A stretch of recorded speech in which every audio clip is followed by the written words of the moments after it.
For panoramic pictures, setting up the camera is really quite simple.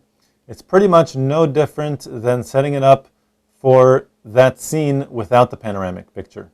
For example, if you're taking pictures indoors, you want to capture the entire room, you can't physically step back any further, and the camera itself is not wide enough to see the entire room. You can take a series of 2 or 3 pictures and have everything be in the picture. Also outdoors, obviously landscapes look really great as a panorama, so you would set the camera up accordingly for that scene. Now, in the mode dial, what you want is the stitch assist mode. It looks like this, 2 little boxes, one next to the other. This will help you line up the pictures properly. My exposure compensation, you can see the light is lit up, which indicates this is accessible. I want that to be at 0. However, my ISO light, you can see that is turned off, which means it doesn't really matter what this dial is set to, it'll be automatic. In the back, you have picture 1 and picture 2. Currently, I'm shooting from left to right, as the arrow indicates, and if I want to change that, I would just use the dial to move around. I can shoot from right to left, I can shoot from down up, or vice versa, from up down. And you can also go in a matrix pattern. So if you want for example, a very, very high resolution image, you can take 4 pictures in a matrix pattern and stitch them together later to compose a very high resolution image. This won't be stretched, it won't be a long picture, but it will be high resolution. So I'm going to go with probably the most common, which is landscape, and I'm going to go from left to right. Now, currently, my flash is turned off, but you can see that my white balance is set to flash, so this is not good. I want to press either the function button or my shortcut button. As I set up in the Getting Started guide, I can access my white balance via the shortcut button and move that over to the according setting. I'm assuming we're outdoors taking a picture of a landscape, so I'm going to go with daylight. Again, if you're indoors, you can use tungsten or fluorescent, whatever suits your needs. I'm going to stick to daylight and press set.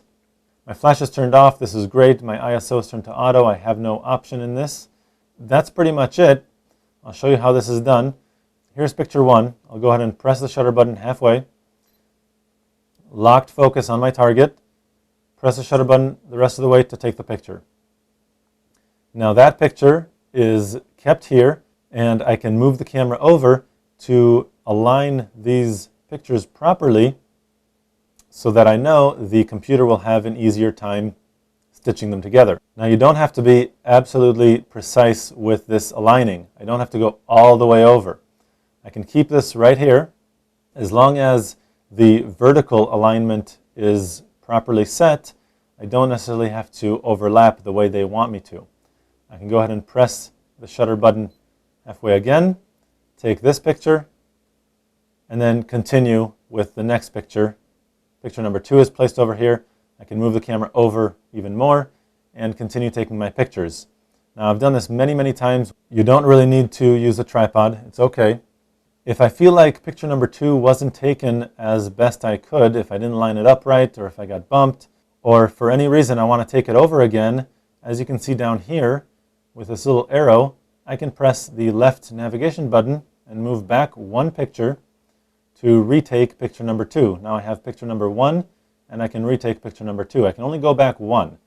As you can see, the arrow button now indicates that I can press the right if I actually was happy with that, and picture number 2 is still stored, and I can take picture number 3 now. If I'm done with this series of pictures and I want to start a new series in either this direction or the next, go ahead and press the Set button. And this will allow me to start a new set of pictures. Now it's important to know what's going on. When you take a picture in this mode, the reason why we use this mode, not only does it help you align the pictures properly, but it also locks the exposure to the first picture taken.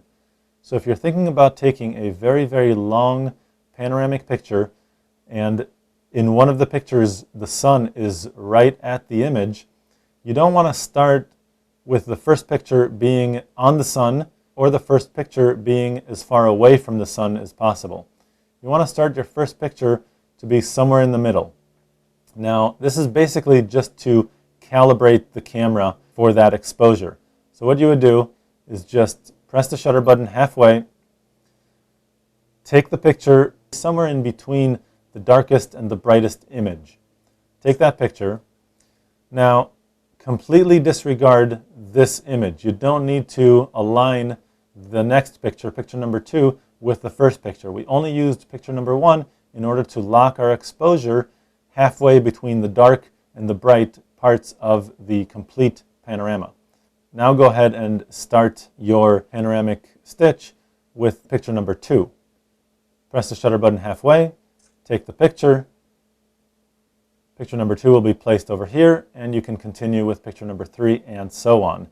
When you bring those pictures into your computer, you can completely disregard the first one in the set.